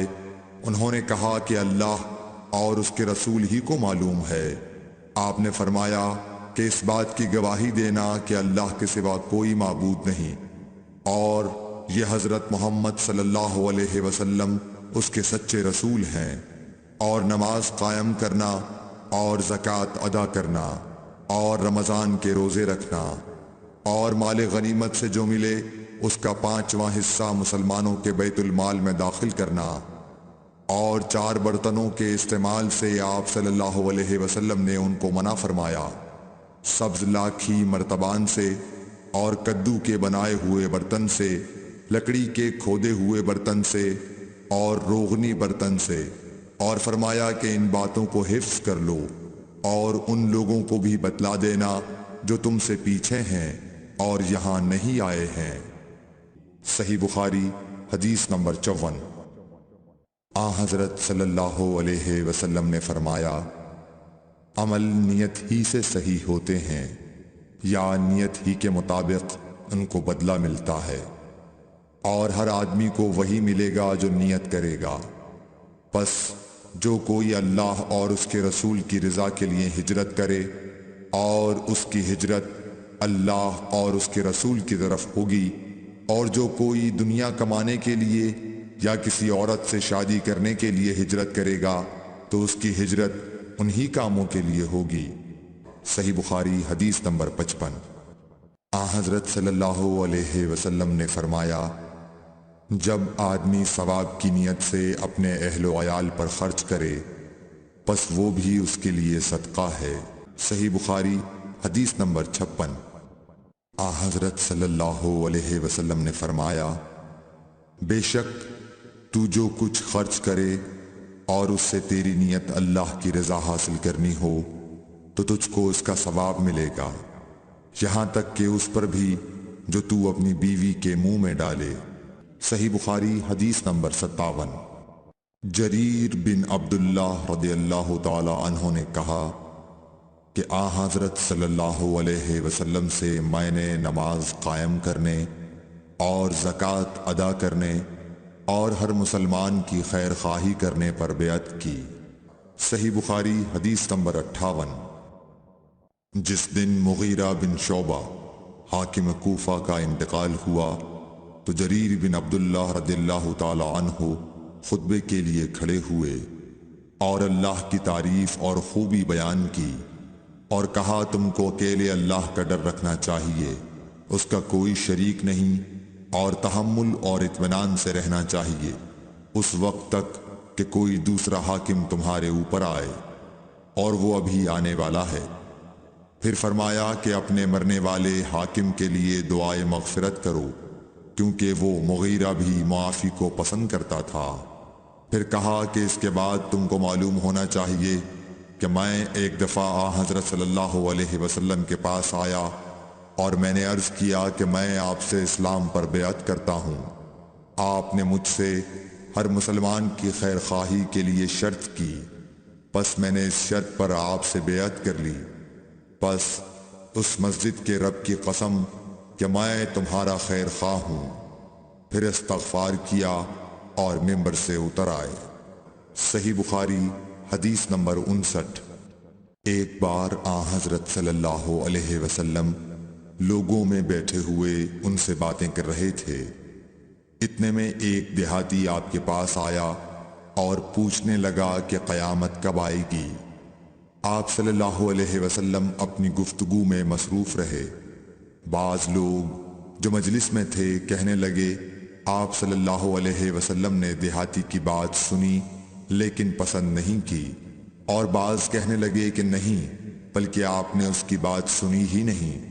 جب آپ اپنی باتیں پوری کر چکے تو میں سمجھتا ہوں کہ آپ صلی اللہ علیہ وسلم نے یوں فرمایا، وہ قیامت کے بارے میں پوچھنے والا کہاں گیا؟ اس دیہاتی نے کہا، حضور میں موجود ہوں۔ آپ نے فرمایا کہ جب امانت ایمانداری دنیا سے اٹھ جائے تو قیامت قائم ہونے کا انتظار کر۔ اس نے کہا، ایمانداری اٹھنے کا کیا مطلب ہے؟ آپ صلی اللہ علیہ وسلم نے فرمایا کہ جب حکومت کے کاروبار نالائق لوگوں کو سونپ دیے جائیں تو قیامت کا انتظار کر۔ صحیح بخاری حدیث نمبر 60۔ عبداللہ بن عمرو نے کہا کہ ایک سفر میں جو ہم نے کیا تھا حضرت صلی اللہ علیہ وسلم ہم سے پیچھے رہ گئے، اور آپ صلی اللہ علیہ وسلم ہم سے اس وقت ملے جب عصر کی نماز کا وقت آن پہنچا تھا۔ ہم جلدی جلدی وضو کر رہے تھے، پس پاؤں کو خوب دھونے کے بدل ہم یوں ہی سا دھو رہے تھے۔ یہ حال دیکھ کر آپ صلی اللہ علیہ وسلم نے بلند آواز سے پکارا، دیکھو ایڑیوں کی خرابی دوزخ سے ہونے والی ہے۔ 2 یا 3 بار آپ صلی اللہ علیہ وسلم نے یوں ہی بلند آواز سے فرمایا۔ صحیح بخاری حدیث نمبر 60۔ صحیح بخاری حدیث نمبر 61۔ آن حضرت صلی اللہ علیہ وسلم نے فرمایا، درختوں میں ایک درخت ایسا ہے کہ اس کے پتے نہیں جھڑتے، اور مسلمان کی مثال اسی درخت کی سی ہے، بتاؤ وہ کون سا درخت ہے؟ یہ سن کر لوگوں کا خیال جنگل کی طرف دوڑا۔ عبداللہ رضی اللہ تعالی عنہ نے کہا، میرے دل میں آیا کہ وہ کھجور کا درخت ہے، مگر میں اپنی کمسنی کی شرم سے نہ بولا۔ آخر صحابہ نے آن حضرت صلی اللہ علیہ وسلم سے پوچھا کہ وہ کون سا درخت ہے؟ آپ نے فرمایا، وہ کھجور کا درخت ہے۔ صحیح بخاری حدیث نمبر 62۔ آن حضرت صلی اللہ علیہ وسلم نے فرمایا، درختوں میں سے ایک درخت ایسا ہے کہ اس کے پتے نہیں جھڑتے، اور مسلمان کی بھی یہی مثال ہے، بتلاؤ وہ کون سا درخت ہے؟ یہ سن کر لوگوں کے خیالات جنگل کے درختوں میں چلے گئے۔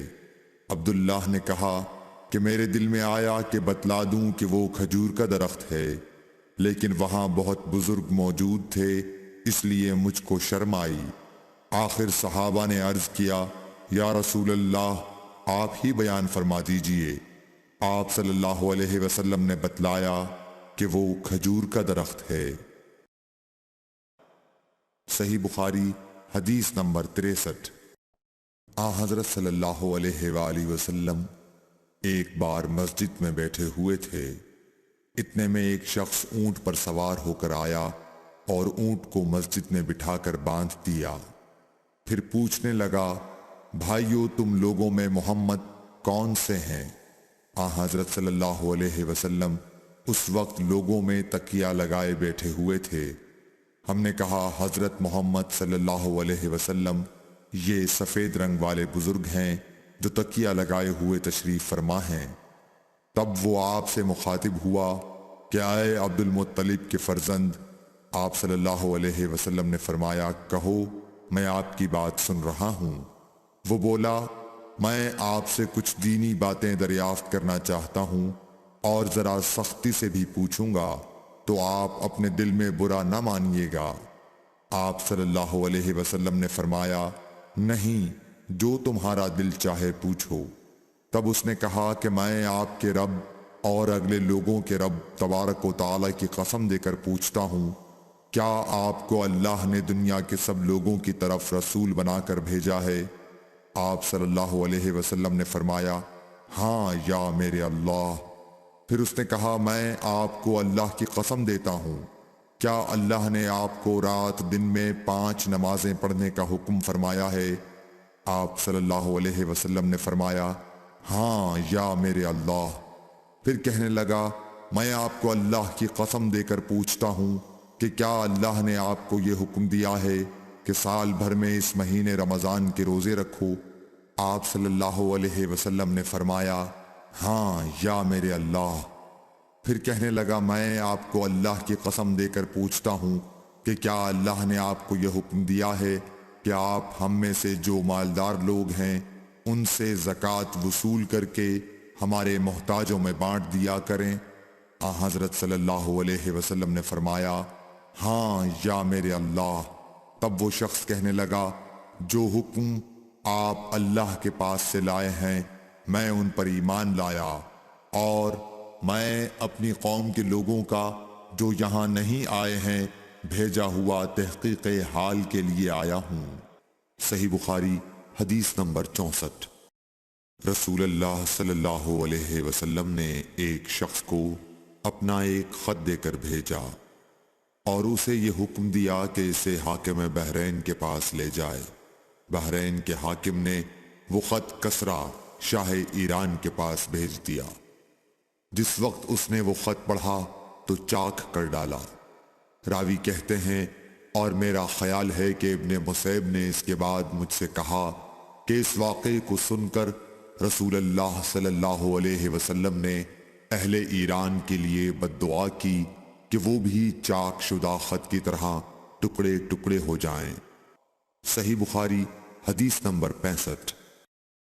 رسول اللہ صلی اللہ علیہ وسلم نے کسی بادشاہ کے نام دعوت اسلام دینے کے لیے ایک خط لکھا یا لکھنے کا ارادہ کیا تو آپ صلی اللہ علیہ وسلم سے کہا گیا کہ وہ بغیر مہر کے خط نہیں پڑھتے، یعنی بے مہر کے خط کو مستند نہیں سمجھتے۔ تب آپ صلی اللہ علیہ وسلم نے چاندی کی انگوٹھی بنوائی جس میں محمد الرسول اللہ کندہ تھا۔ صحیح بخاری حدیث نمبر 66۔ ایک مرتبہ رسول اللہ صلی اللہ علیہ وسلم مسجد میں تشریف فرما تھے اور لوگ آپ صلی اللہ علیہ وسلم کے ارد گرد بیٹھے ہوئے تھے کہ 3 آدمی وہاں آئے۔ ان میں سے 2 رسول اللہ صلی اللہ علیہ وسلم کے سامنے پہنچ گئے اور ایک واپس چلا گیا۔ پھر وہ دونوں رسول اللہ صلی اللہ علیہ وسلم کے سامنے کھڑے ہو گئے۔ اس کے بعد ان میں سے ایک نے جب مجلس میں ایک جگہ کچھ گنجائش دیکھی تو وہاں بیٹھ گیا، اور دوسرا اہل مجلس کے پیچھے بیٹھ گیا، اور تیسرا جو تھا وہ لوٹ گیا۔ تو جب رسول اللہ صلی اللہ علیہ وسلم اپنی گفتگو سے فارغ ہوئے تو صحابہ رضی اللہ عنہم سے فرمایا، کیا تمہیں 3 آدمیوں کے بارے میں نہ بتاؤں؟ تو سنو۔ ان میں سے ایک نے اللہ سے پناہ چاہی، اللہ نے اسے پناہ دی، اور دوسرے کو شرم آئی تو اللہ بھی اس سے شرمایا کہ اسے بھی بخش دیا، اور تیسرے شخص نے منہ موڑا، اللہ نے بھی اس سے منہ موڑ لیا۔ صحیح بخاری حدیث نمبر 67۔ رسول اللہ صلی اللہ علیہ وسلم اپنے اونٹ پر بیٹھے ہوئے تھے اور ایک شخص نے اس کی نکیل تھام رکھی تھی۔ آپ صلی اللہ علیہ وسلم نے پوچھا، آج یہ کون سا دن ہے؟ ہم خاموش رہے حتیٰ کہ ہم سمجھے کہ آج کے دن کا آپ کوئی دوسرا نام اس کے نام کے علاوہ تجویز فرمائیں گے۔ پھر آپ صلی اللہ علیہ وسلم نے فرمایا، کیا آج قربانی کا دن نہیں ہے؟ ہم نے عرض کیا، بے شک۔ اس کے بعد آپ صلی اللہ علیہ وسلم نے فرمایا، یہ کون سا مہینہ ہے؟ ہم اس پر بھی خاموش رہے اور یہی سمجھے کہ اس مہینے کا بھی آپ اس کے نام کے علاوہ کوئی دوسرا نام تجویز فرمائیں گے۔ پھر آپ صلی اللہ علیہ وسلم نے فرمایا، کیا یہ ذوالحجہ کا مہینہ نہیں ہے؟ ہم نے عرض کیا، بے شک۔ آپ صلی اللہ علیہ وسلم نے فرمایا، تو یقیناً تمہاری جانیں اور تمہارے مال اور تمہاری آبرو تمہارے درمیان اسی طرح حرام ہیں جس طرح آج کے دن کی حرمت تمہارے اس مہینے اور اس شہر میں ہے۔ پس جو شخص حاضر ہے اسے چاہیے کہ غائب کو یہ بات پہنچا دے، کیونکہ ایسا ممکن ہے کہ جو شخص یہاں موجود ہے وہ ایسے شخص کو یہ خبر پہنچائے جو اس سے زیادہ یاد رکھنے والا ہو۔ صحیح بخاری حدیث نمبر 68۔ رسول اللہ صلی اللہ علیہ وسلم نے ہمیں نصیحت فرمانے کے لیے کچھ دن مقرر کر دیے تھے، اس ڈر سے کہ کہیں ہم کبھی دخاطر نہ ہو جائیں۔ صحیح بخاری حدیث نمبر 69۔ آپ صلی اللہ علیہ وآلہ وسلم نے فرمایا، آسانی کرو اور سختی نہ کرو، اور خوش کرو اور نفرت نہ دلاؤ۔ صحیح بخاری حدیث نمبر 70۔ عبداللہ ابن مسعود ہر جمعرات کے دن لوگوں کو وعظ سنایا کرتے تھے۔ ایک آدمی نے ان سے کہا، اے ابو عبد الرحمن، میں چاہتا ہوں کہ تم ہمیں ہر روز وعظ سنایا کرو۔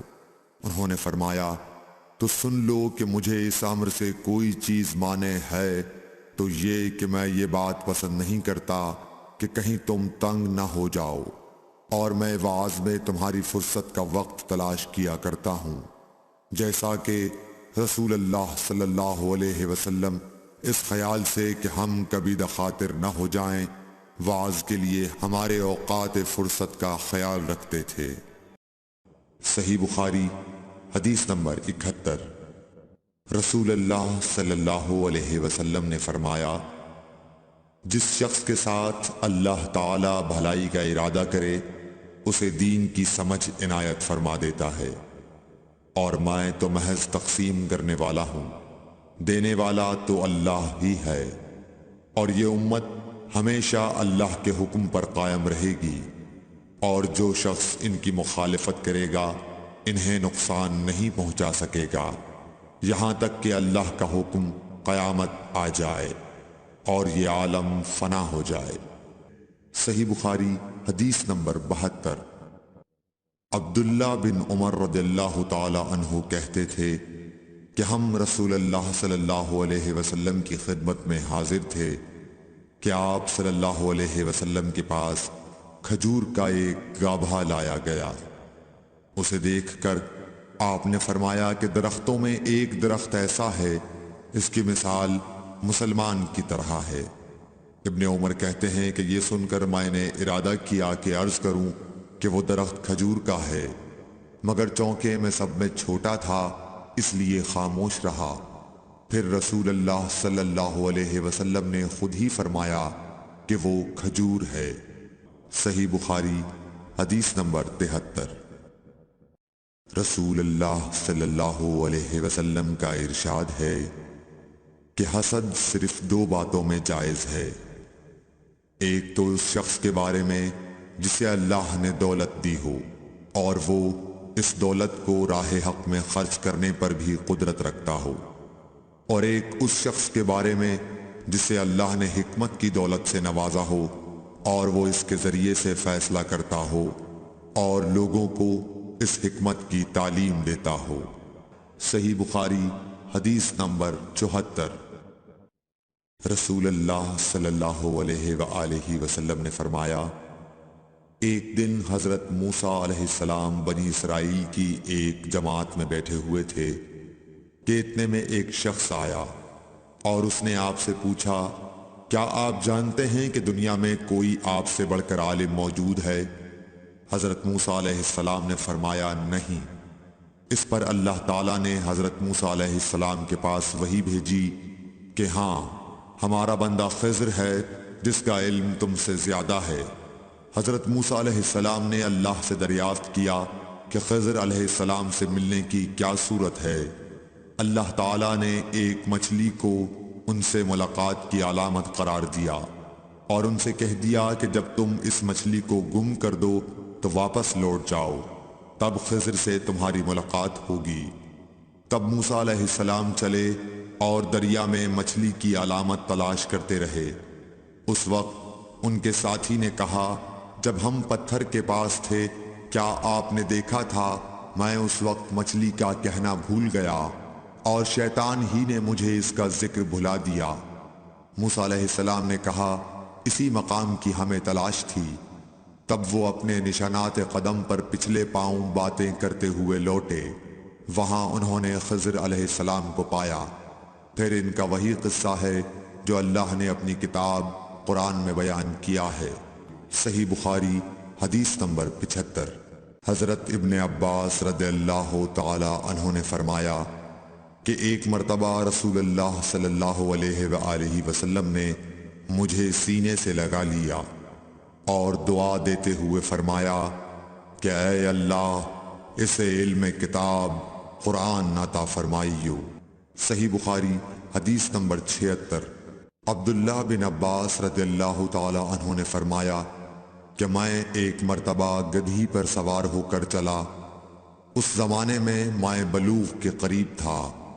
رسول اللہ صلی اللہ علیہ وسلم منا میں نماز پڑھ رہے تھے اور آپ کے سامنے دیوار کی آڑ نہ تھی، تو میں بعض صفوں کے سامنے سے گزرا اور گدھی کو چھوڑ دیا۔ وہ چرنے لگی، جبکہ میں صف میں شامل ہو گیا، مگر کسی نے مجھے اس بات پر ٹوکا نہیں۔ صحیح بخاری حدیث نمبر 77۔ محمود بن ربی فرماتے ہیں کہ مجھے یاد ہے کہ ایک مرتبہ رسول اللہ صلی اللہ علیہ وسلم نے ایک ڈول سے منہ میں پانی لے کر میرے چہرے پر کلی فرمائی اور میں اس وقت 5 سال کا تھا۔ صحیح بخاری حدیث نمبر 78۔ حضور اکرم صلی اللہ علیہ وآلہ وسلم نے فرمایا کہ ایک بار حضرت موسیٰ علیہ السلام بنی اسرائیل کی ایک جماعت میں تھے کہ اتنے میں ایک شخص آیا اور کہنے لگا، کیا آپ جانتے ہیں کہ دنیا میں آپ سے بھی بڑھ کر کوئی عالم موجود ہے؟ حضرت موسیٰ علیہ السلام نے فرمایا کہ نہیں۔ تب اللہ تعالیٰ نے حضرت موسیٰ علیہ السلام پر وحی نازل کی کہ ہاں، ہمارا بندہ خضر علم میں تم سے بڑھ کر ہے۔ تو حضرت موسیٰ علیہ السلام نے ان سے ملنے کی راہ دریافت کی۔ اس وقت اللہ تعالیٰ نے ان سے ملاقات کے لیے مچھلی کو نشانی قرار دیا اور ان سے کہہ دیا کہ جب تم مچھلی کو نہ پاؤ تو لوٹ جانا، تم خضر سے ملاقات کر لوگے۔ حضرت موسیٰ علیہ السلام دریا میں مچھلی کے نشان کا انتظار کرتے رہے۔ تب ان کے خادم نے ان سے کہا، کیا آپ نے دیکھا تھا کہ جب ہم پتھر کے پاس تھے تو میں وہاں مچھلی بھول گیا اور مجھے شیطان ہی نے غافل کر دیا؟ حضرت موسیٰ علیہ السلام نے کہا کہ ہم اسی مقام کے تو متلاشی تھے۔ تب وہ اپنے قدموں کے نشانوں پر باتیں کرتے ہوئے واپس لوٹے۔ وہاں خضر علیہ السلام کو انہوں نے پایا۔ پھر ان کا قصہ وہی ہے جو اللہ تعالیٰ نے اپنی کتاب میں بیان فرمایا ہے۔ صحیح بخاری حدیث نمبر 79۔ آپ صلی اللہ علیہ وآلہ وسلم نے فرمایا کہ اللہ تعالیٰ نے مجھے جس علم و ہدایت کے ساتھ بھیجا ہے اس کی مثال زبردست بارش کی سی ہے جو زمین پر خوب برسے۔ بعض زمین جو صاف ہوتی ہے وہ پانی کو پی لیتی ہے اور بہت بہت سبزہ اور گھاس اگاتی ہے، اور بعض زمین جو سخت ہوتی ہے وہ پانی کو روک لیتی ہے۔ اس سے اللہ تعالیٰ لوگوں کو فائدہ پہنچاتا ہے، وہ اس سے سیراب ہوتے ہیں اور سیراب کرتے ہیں۔ اور کچھ اور زمین کے بعض خطوں پر پانی پڑتا ہے جو بالکل چٹیل میدان ہوتے ہیں، نہ پانی روکتے ہیں اور نہ ہی سبزہ اگاتے ہیں۔ تو یہ اس شخص کی مثال ہے جو دین میں سمجھ پیدا کرے اور نفع دے۔ اس کو وہ چیز جس کے ساتھ میں مبعوث کیا گیا ہوں اس نے علم دین سیکھا اور سکھایا، اور اس شخص کی مثال جس نے سر نہیں اٹھایا یعنی توجہ نہیں کی اور جو ہدایت دے کر میں بھیجا گیا ہوں اسے قبول نہیں کیا۔ صحیح بخاری حدیث نمبر 80۔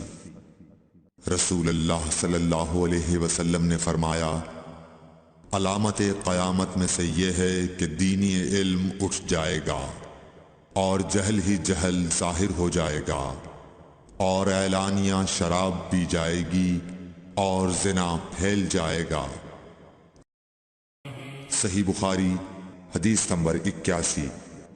رسول اللہ صلی اللہ علیہ وآلہ وسلم نے فرمایا کہ علامات قیامت میں سے یہ ہے کہ علم دین کم ہو جائے گا، جہل ظاہر ہو جائے گا، زنا بکثرت ہوگا، عورتیں بڑھ جائیں گی اور مرد کم ہو جائیں گے، حتیٰ کہ 50 عورتوں کا نگران صرف ایک مرد رہ جائے گا۔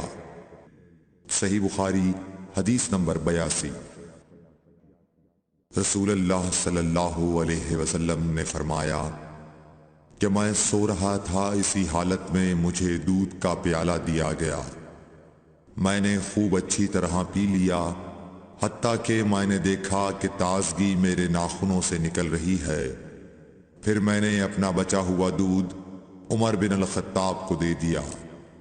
صحابہ رضی اللہ عنہم نے پوچھا، آپ نے اس کی کیا تعبیر لی؟ آپ صلی اللہ علیہ وسلم نے فرمایا، علم۔ صحیح بخاری حدیث نمبر 83۔ حجۃ الوداع میں رسول اللہ صلی اللہ علیہ وسلم لوگوں کے مسائل دریافت کرنے کی وجہ سے مینا میں ٹھہر گئے تو ایک شخص آیا اور اس نے کہا کہ میں نے بے خبری میں ذبح کرنے سے پہلے سر منڈا لیا۔ آپ صلی اللہ علیہ وسلم نے فرمایا، اب ذبح کر لے اور کچھ حرج نہیں۔ پھر دوسرا آدمی آیا، اس نے کہا کہ میں نے بے خبری میں رمی کرنے سے پہلے قربانی کر لی۔ آپ صلی اللہ علیہ وآلہ وسلم نے فرمایا، اب رمی کر لے اور پہلے کر دینے سے کچھ حرج نہیں۔ ابن عمرو کہتے ہیں اس دن آپ صلی اللہ علیہ وسلم سے جس چیز کا بھی سوال ہوا جو کسی نے آگے اور پیچھے کر لی تھی تو آپ صلی اللہ علیہ وسلم نے یہی فرمایا کہ اب کر لے اور کچھ حرج نہیں۔ صحیح بخاری حدیث نمبر 84۔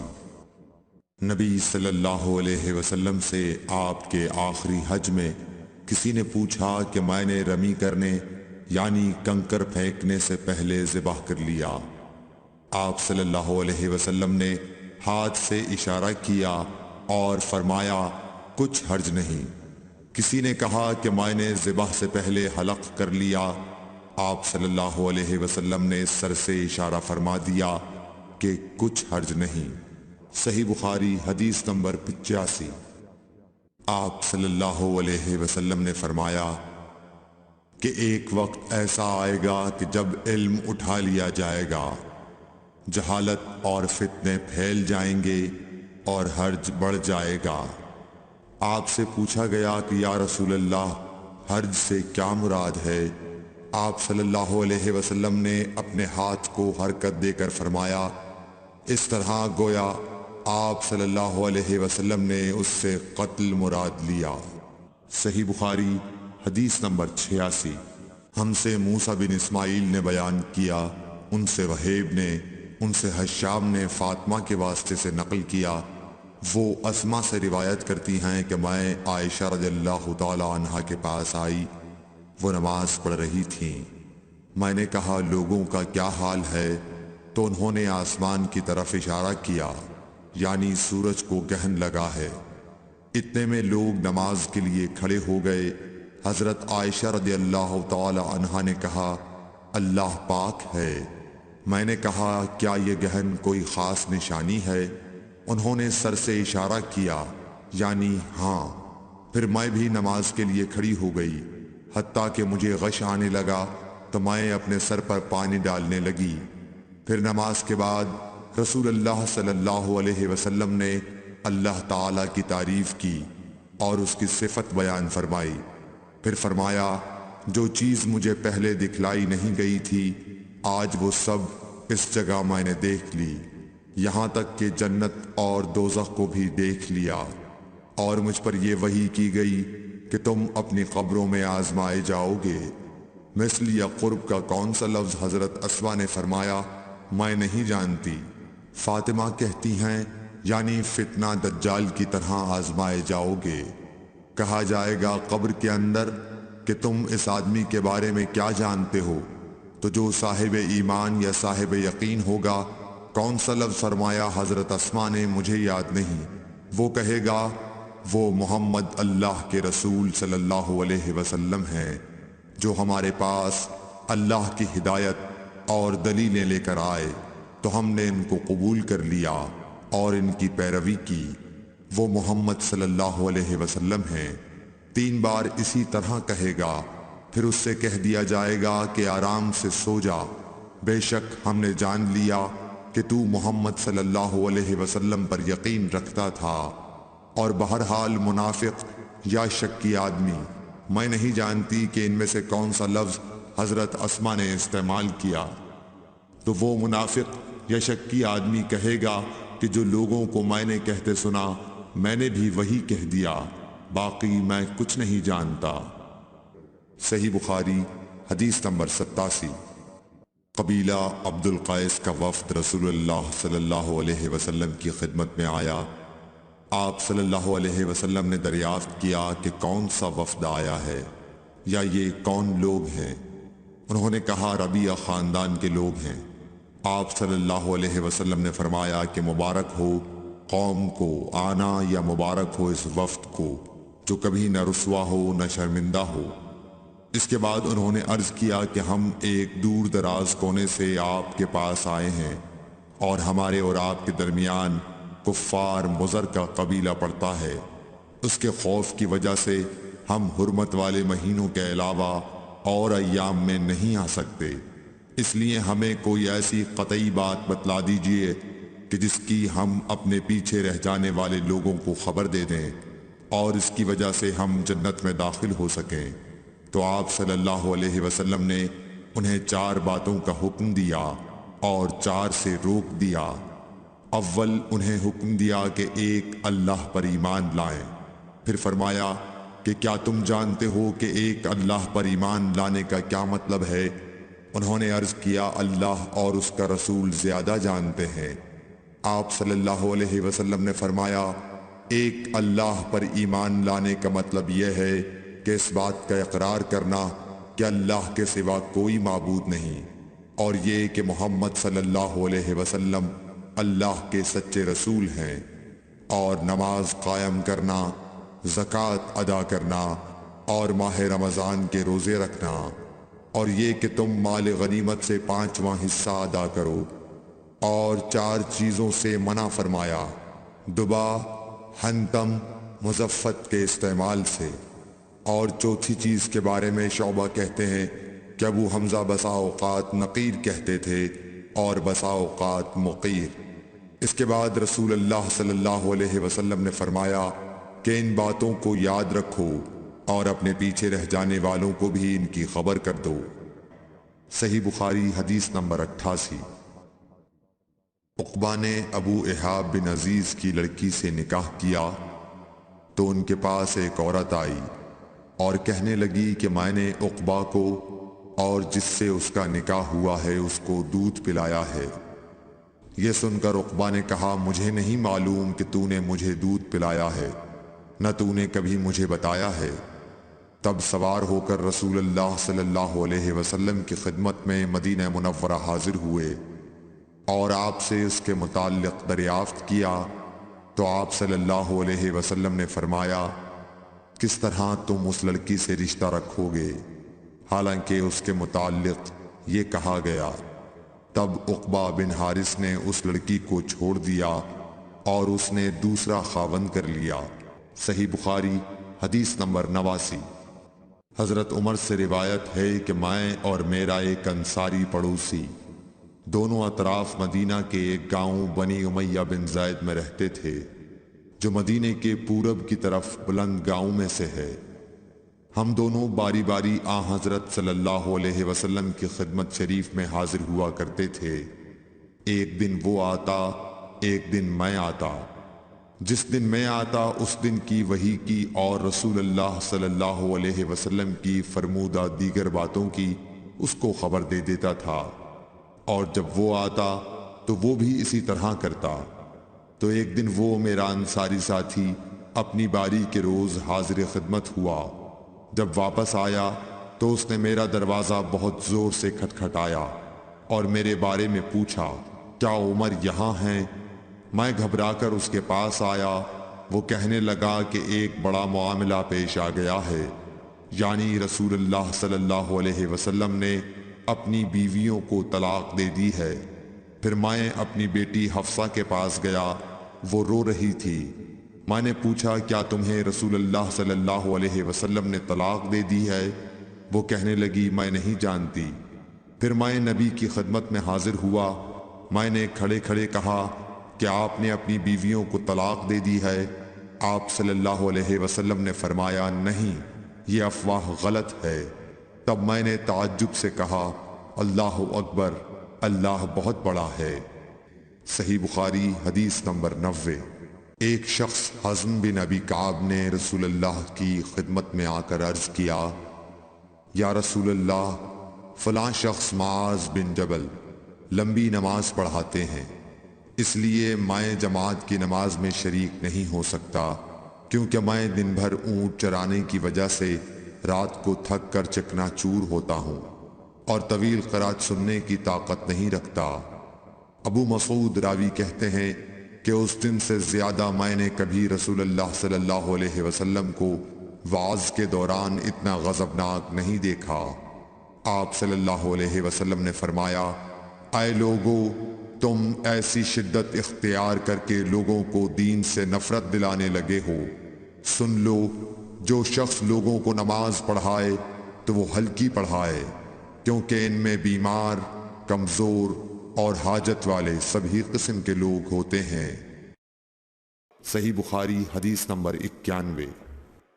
ایک شخص عمیر یا بلال نے رسول اللہ صلی اللہ علیہ وسلم سے پڑی ہوئی چیز کے بارے میں دریافت کیا۔ آپ نے فرمایا اس کی بندھن پہچان لے، یا فرمایا کہ اس کا برتن اور تھیلی کو پہچان لے، پھر 1 سال تک اس کی شناخت کا اعلان کراؤ، پھر اس کا مالک نہ ملے تو اس سے فائدہ اٹھاؤ، اور اگر اس کا مالک آ جائے تو اسے سونپ دو۔ اس نے پوچھا کہ اچھا گمشدہ اونٹ کے بارے میں کیا حکم ہے؟ آپ کو اس قدر غصہ آ گیا کہ رخسار مبارک سرخ ہو گئے، یا راوی نے یہ کہا کہ آپ کا چہرہ سرخ ہو گیا۔ یہ سن کر آپ صلی اللہ علیہ وسلم نے فرمایا، تجھے اونٹ سے کیا واسطہ؟ اس کے ساتھ خود اس کی مشق ہے اور اس کے پاؤں کے سم ہیں، وہ خود پانی پر پہنچے گا اور خود پی لے گا اور خود درخت پر چرے گا، لہٰذا اسے چھوڑ دو یہاں تک کہ اس کا مالک مل جائے۔ اس نے کہا کہ اچھا گمشدہ بکری کے بارے میں کیا ارشاد ہے؟ آپ نے فرمایا، وہ تیری ہے یا تیرے بھائی کی، ورنہ بھیڑیے کی غذا ہے۔ صحیح بخاری حدیث نمبر 92۔ رسول اللہ صلی اللہ علیہ وسلم سے کچھ باتیں دریافت کی گئیں کہ آپ کو برا معلوم ہوا، اور جب اس قسم کے سوالات کی آپ صلی اللہ علیہ وسلم پر بہت زیادتی کی گئی تو آپ کو غصہ آ گیا۔ پھر آپ نے لوگوں سے فرمایا، اچھا اب مجھ سے جو چاہو پوچھو۔ تو ایک شخص نے دریافت کیا کہ میرا باپ کون ہے؟ آپ نے فرمایا، تیرا باپ حذافہ ہے۔ پھر دوسرا آدمی کھڑا ہوا اور اس نے پوچھا کہ یا رسول اللہ میرا باپ کون ہے؟ آپ نے فرمایا کہ تیرا باپ سالم شیبہ کا آزاد کردہ غلام ہے۔ آخر حضرت عمر رضی اللہ تعالی عنہ نے آپ کے چہرہ مبارک کا حال دیکھا تو عرض کیا، یا رسول اللہ، ہم ان باتوں کے دریافت کرنے سے جو آپ کو ناگوار ہوں اللہ تعالی سے توبہ کرتے ہیں۔ صحیح بخاری حدیث نمبر 93۔ ایک دن رسول اللہ صلی اللہ علیہ وسلم گھر سے نکلے تو عبداللہ بن حذافہ کھڑے ہو کر پوچھنے لگے کہ حضور میرا باپ کون ہے؟ آپ نے فرمایا، حذافہ۔ پھر آپ نے بار بار فرمایا کہ مجھ سے پوچھو۔ تو حضرت عمر رضی اللہ عنہ نے دو زانو ہو کر عرض کیا کہ ہم اللہ کے رب ہونے پر، اسلام کے دین ہونے اور محمد صلی اللہ علیہ وسلم کے نبی ہونے پر راضی ہیں، اور یہ جملہ 3 مرتبہ دہرایا۔ پھر یہ سن کر رسول اللہ صلی اللہ علیہ وسلم خاموش ہو گئے۔ صحیح بخاری حدیث نمبر 94۔ نبی اکرم صلی اللہ علیہ وآلہ وسلم جب سلام کرتے تو 3 بار سلام کرتے، اور جب کوئی کلمہ ارشاد فرماتے تو اسے 3 بار دہراتے، یہاں تک کہ خوب سمجھ لیا جاتا۔ صحیح بخاری حدیث نمبر 95۔ رسول اللہ صلی اللہ علیہ وسلم جب کوئی کلمہ ارشاد فرماتے تو اسے 3 بار لوٹاتے، یہاں تک کہ خوب سمجھ لیا جاتا، اور جب کچھ لوگوں کے پاس آپ تشریف لاتے اور انہیں سلام کرتے تو 3 بار سلام کرتے۔ صحیح بخاری حدیث نمبر 96۔ عبداللہ بن عمر رضی اللہ عنہ کہتے ہیں کہ ایک سفر میں رسول اللہ صلی اللہ علیہ وسلم ہم سے پیچھے رہ گئے، پھر آپ ہمارے قریب پہنچے تو عصر کی نماز کا وقت ہو چکا تھا یا تنگ ہو گیا تھا، اور ہم وضو کر رہے تھے۔ ہم اپنے پیروں پر پانی کا ہاتھ پھیرنے لگے تو آپ نے بلند آواز سے فرمایا کہ آگ کے عذاب سے ان ایڑیوں کی جو خشک رہ جائیں خرابی ہے۔ یہ 2 مرتبہ فرمایا یا 3 مرتبہ؟ صحیح بخاری حدیث نمبر 97۔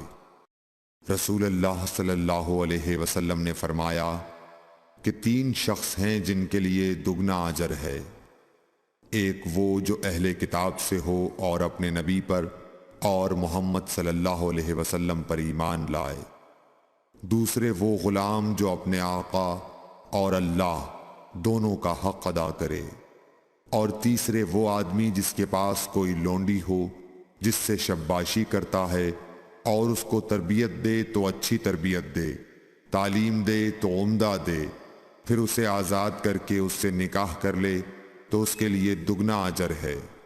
صحیح بخاری حدیث نمبر 98۔ نبی صلی اللہ علیہ وسلم ایک مرتبہ عید کے موقع پر مردوں کی صفوں میں سے نکلے اور آپ کے ساتھ بلال رضی اللہ تعالی عنہ تھے۔